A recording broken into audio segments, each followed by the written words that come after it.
بسم اللہ الرحمن الرحیم۔ حضرت خدیجہ کے ساتھ تجارت میں شرکت اور نکاح۔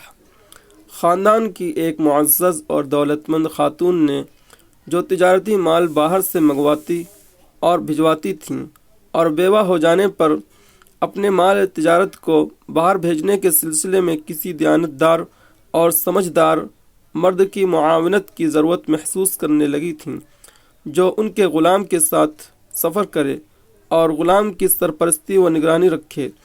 انہوں نے آپ کی صفات سے واقف ہونے کی بنیاد پر آپ صلی اللہ علیہ وسلم سے بھی معاونت کرنے کی فرمائش کی اور اپنے غلام کے ساتھ ذمہ دار بنا کر باہر بھیجا، اور گویا اس طرح آپ کی کارکردگی اور عملی صلاحیت کو آزمایا۔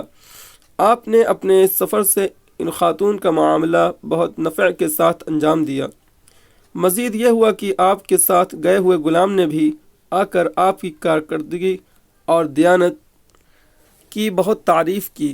چنانچہ ان خاتون نے جبکہ دوسرے کئی معزز لوگوں کے پیغامات ان سے رشتے کے آئے تھے اور ان سے معاذرت کر دی تھی، حضور صلی اللہ علیہ وسلم کو خود رشتے کی پیشکش کی۔ یہ حضرت خدیجہ بنت خویلد تھیں۔ یہ عمر میں آپ سے 15 سال بڑی تھیں، لیکن آپ کی جو خوبیاں انہوں نے دیکھیں ان کی بنا پر آپ سے رشتے ازدواج قائم کرنے کا فیصلہ کیا۔ آپ کی عمر 25 سال اور خدیجہ رضی اللہ عنہا کی عمر 40 سال تھی، لیکن آپ بھی ان کو رفیق حیات بنانے پر تیار ہو گئے اور عمر کے اس فرق کو نظر انداز کیا اور ان کے سمجھدار خاندان میں ان کی جو عزت تھی ان کو قابل ترجیح سمجھا۔ آپ صلی اللہ علیہ وسلم کا یہ نکاح پہلا نکاح تھا جو عام انسان اپنے سے بڑی عمر کی خاتون سے نہیں کرتا، لیکن آپ صلی اللہ علیہ وسلم صفات اور خوبیوں کو پیش نظر رکھنے والے مزاج کے تھے۔ آپ صلی اللہ علیہ وسلم کو اس کو خوشی سے قبول کر لیا۔ نکاح کر لینے سے آپ صلی اللہ علیہ وسلم اب باقاعدہ طور پر گھر والے ہو گئے۔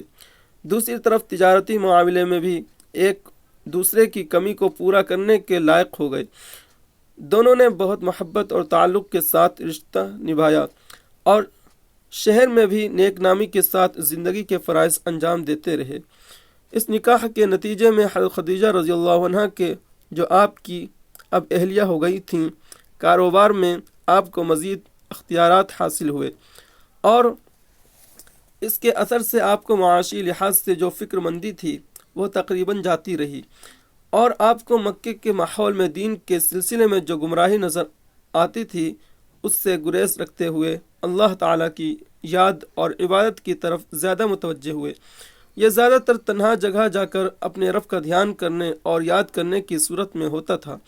آپ صلی اللہ علیہ وسلم کی اہلیہ حضرت خدیجہ رضی اللہ عنہا کی طرف سے ایک غلام بھی جو حضرت زید بن حارثہ تھے آپ کو حاصل ہوئے۔ وہ آپ صلی اللہ علیہ وسلم کے بڑے اچھے معاون بن گئے۔ ان کو آپ صلی اللہ علیہ وسلم نے انسانی جذبے کے تحت غلامی سے آزاد کر کے اپنا رفیق بنا لیا، جو اس زمانے میں متبنہ بنانے کے طریقے سے بھی کیا جاتا تھا۔